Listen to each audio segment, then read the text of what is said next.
All right, what's up, guys? Today I'm here with Todd from the Newton County SWAT team. He is the TAC medic, and I want to talk to you real quick about the medical setup I have in my car for like serious emergencies, and I want to show you how I rigged some gear to make it work for my vehicle. So check this out. What I have here is this head strap MOLLE system from LT Creed, and I have this rigged up to, it's actually my belly plate that would go on my body armor. It would be your little med kit that sits here, and in my med kit I have a little piece of a little belly body armor plate in here. Hear that? So I have a set of level 3A plate in this little med kit that would normally be here on my hip or on my stomach, and what I've done is I've rigged this to the headrest MOLLE system with these plastic MOLLE inserts called rip stays. So I have my Coyote Tactical Solution pouch with a Defender plate, right? Rip stays and LT Creed. I'm going to show you why I put this here. So many times we'll put our med kit in the trunk, or we put them in the panels of the door in the car. But most of the accidents we get in might be a fender bender from like someone rear ends us, or we get T-boned. So in those cases, our doors and the trunk of the car are going to get jeopardized. So to keep my med kit in a place that I have access to it, right, and is not going to be crushed in the car crash, I put it here on the back of the headrest. Now, again, sometimes our doors get cramped and we can't open them up, so or the trunk gets crushed and it can't be opened up. So now I can't get access to my med kit. So if it's right here on my headrest, I have access to it unless I get crushed from the roof. And if that's the case, then my head's probably smashed anyway, right? So check this out. As I get into the truck here, I'm in the driver's position. I'm here in the driver's seat. Boom, we get in a crash. Oh my gosh, I need help. The belt straps, right? This would normally be holding my belt. This is now holding my tourniquet. So if I need to, I can rip this tourniquet out with one hand. I just pull this over and I can yank it out. Okay, if I want the whole med kit, what I'm going to do here is I grab my rip stay, and now here's my med kit. Okay, I have it in my hand. I can now get into it, access to my tourniquet. I can open it up and get to all my med supplies. So in this, now I'm going to pass this over. I could explain to you medical shit, but I'm not a medic. So I know the basics to keep me alive, but I'm going to have Todd just explain to us some of the equipment that we have in our med kit. Obviously we're familiar with the tourniquet, and this is what I was saying. When it's on here, I can pop this off, right? I can get access to my tourniquet with one hand. Not a big deal. So now, Todd, I'm going to open this up and let you explain to the people what we're looking at here and why each thing is important.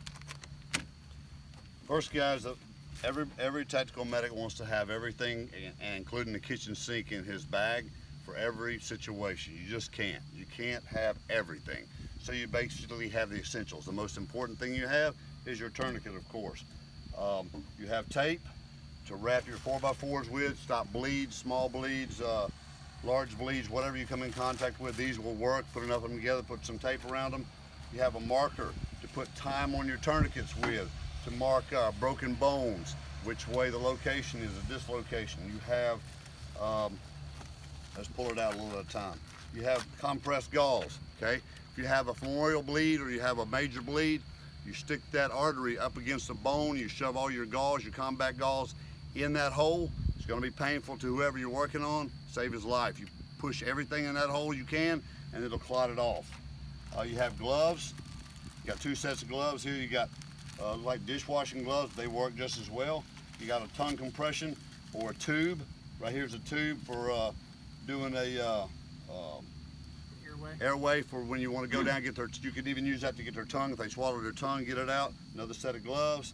Your pair of scissors. Trauma scissors are very important, because you want, when you're doing your sweep on your patient, you want to make sure there's no blood on the back. Sometimes you got to cut their clothes off. Another marker. Here you have that looks like more combat gauze. You have a lot of combat gauze, so sometimes you lead them. Here's an emergency blanket for heat exhaustion, hypothermia, you wrap them in this, because one thing about it, when somebody goes into compensated shock or shock, you want to make sure that they stay warm. Underneath here you have a chest tube. Tension thorax through and through. Tension pneumothorax, if it comes through the chest, it goes out the back through and through. You want to have a chest seal. Keeps from sucking air, and it also keeps your lungs from collapsing. In this kit we don't have a dart. The plate is an awesome idea. Don't have plates in mind. An awesome idea there. A lot of kits will have darts where you can inflate lungs. Again, you can't have everything. The plate is a good deal. Here's that plate I was showing you. So this is a level 3A, right? Not a 3+, 3A, and and the cool thing with the plate adding in here, again, this is supposed to be for your belly. It should ride here below, but if you're looking into the back of the vehicle, okay, I'm not gonna say that the tailgate and the bed of the truck and the back seat is necessarily gonna protect me from being shot, but I have 3 or 4 layers of items in between me and the first contact with the back of the truck. So what do they normally aim at?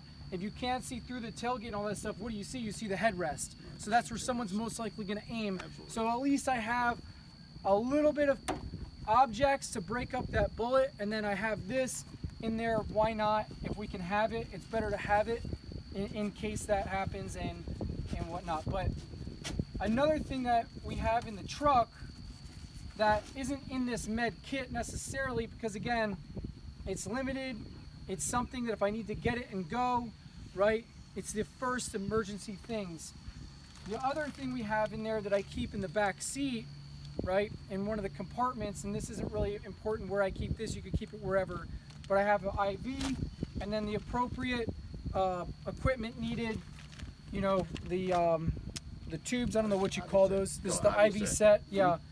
The tourniquet. The tourniquet, so you can get the vein. Alcohol swabs. Yep, Clean so we the area. won't get an infection. And Your 18 gauge needles. yeah, that's what holds these in Right, place.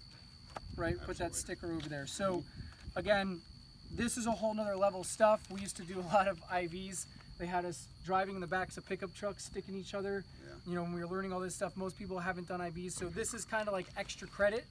But again, this is the basic essentials. And if you notice, Todd, when you opened up the kit, everything was kind of in its own little Right. compartment. Don't just throw your shit in the bag and have it be like a gear explosion. When you open it up, there's just things flying all over the place, because obviously that's gonna take time.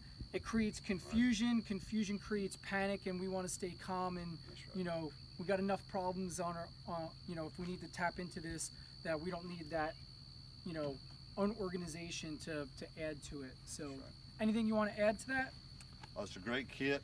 It's the essentials of what you have to have.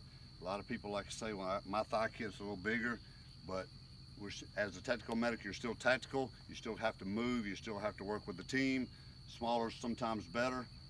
You still have everything you need right there. Yeah. So it's great. For me, I'm not a medic. So this is the essentials for me to do self-medication or help someone else in the vehicle. Or on the side of the road. Or on the side of the road, yeah. Absolutely. You know, but here's some of the essentials that you could put in your med kit and how I recommend placing it in your vehicle.